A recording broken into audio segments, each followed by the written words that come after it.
कहने में और करने में जमीन आसमान का अंतर है, और यही हम 10 साल से देखते आ रहे हैं। 2014 में जो लंबे चौड़े वादे किए थे अपने कैंपेन में, वो आज तक नहीं हुआ। ज्ञान का एक नया डेफिनेशन मिला, पर ज्ञान में गरीबों के लिए क्या इस बजट में आया, युवाओं के लिए क्या आया, नारी शक्ति के लिए क्या आया? कुछ भी नहीं आया है, सिर्फ उनको ठेंगा दिखा दिया गया। मैं कहती हूँ ठंडे मौसम में ठंडा पानी आम जनता की उम्मीदों पे डालने का काम इस बजट ने किया है। नंबर कितने देंगे इस बजट? मैं नंबरों में नहीं जाऊंगी, नंबर अब देश की जनता इनको दे। देखिए, ये जो बजट है, जब बजट पेश किया जाना था, जब पेश हो रहा था, तो देश का नौजवान, देश का दलित, देश का पिछड़ा बहुत आस लगाए टीवी के आगे बैठा था कि उनकी बात होगी, उनके भविष्य की बात होगी। इस बजट में कोई किसी तरह का आंकड़ा नहीं दिया गया कि कितने देश के नौजवानों को नौकरियां दी गई हैं, कितने नौजवानों को नौकरियां दी जाएंगी, दलितों के लिए, पिछड़ों के लिए कौन सी स्कीमें इसमें हम लेके आ रहे हैं। किसी तरह का भी ब्यौरा इसमें नहीं दिया गया।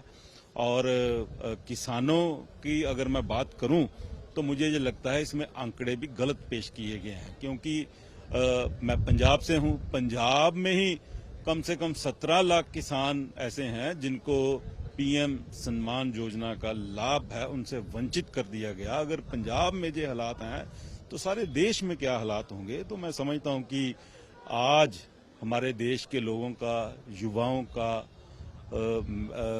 दलितों का, पिछड़ों का मन टूटा है, क्योंकि ये इलेक्शन का बजट था और लोगों को बहुत आस थी। और मैं समझता हूं कि इस बजट का भारतीय जनता पार्टी को 2024 में जो आने वाले चुनाव हैं उसमें बहुत बड़ा नुकसान होगा। 10 सालों के लंबे समय में उम्मीद तो ये थी कि जो वादे किए थे उनके क्या स्टेटस है आज 10 साल बाद, उसकी बात करेंगे। लेकिन अपनी पीठ थपथपा के कि बहुत स्टुपेंडस काम, कमाल का बेमिसाल काम किया है और 25 करोड़ लोगों को पॉवर्टी लाइन से एलिवेट किया है, और अगले ही लाइन में आप कह रहे हैं कि 80 करोड़ हिंदुस्तानियों को, मतलब 70% आबादी को आपको राशन देना पड़ रहा है क्योंकि वो खुद कमा के खाने लायक नहीं उनकी हैसियत है। तो ये दोनों कॉन्ट्रडिक्शंस कैसे चलेंगी? आज बताना था कि कितने भारत की पॉपुलेशन 140 करोड़ में से आत्मनिर्भर कितने हो गए हैं, 5 करोड़ में से कितने युवा को आपने नौकरी दे दिया है, 2022 तक आपने 22-24 तक कितने किसानों की आमदन दुगनी हो गई है, कितना नमामि गंगा हो गया है या कितना स्वच्छ भारत हो गया। ये चीज़ों के जवाब देने थे ना। अब आप अगले 5 सालों में हम ये करेंगे, पहले तो पिछले 5 साल को, इतना लंबा समय, उसका लेखा जोखा दीजिए। वो कुछ देखने को नहीं मिला था। हाँ, ये मैं ज़रूर अप्रिशिएट करती हूँ कि कोई इन्होंने, जो मैं उम्मीद कर रही थी कि शायद वोटों की राजनीति के लिए रेवड़ी बांटेंगे, वो बांटने का काम नहीं किया। ये बहुत अच्छा एक फैसला था।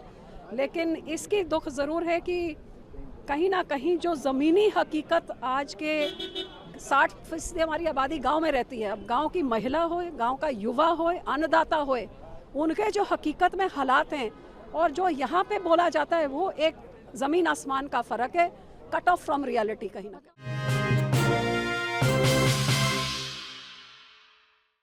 Subscribe to our YouTube channel.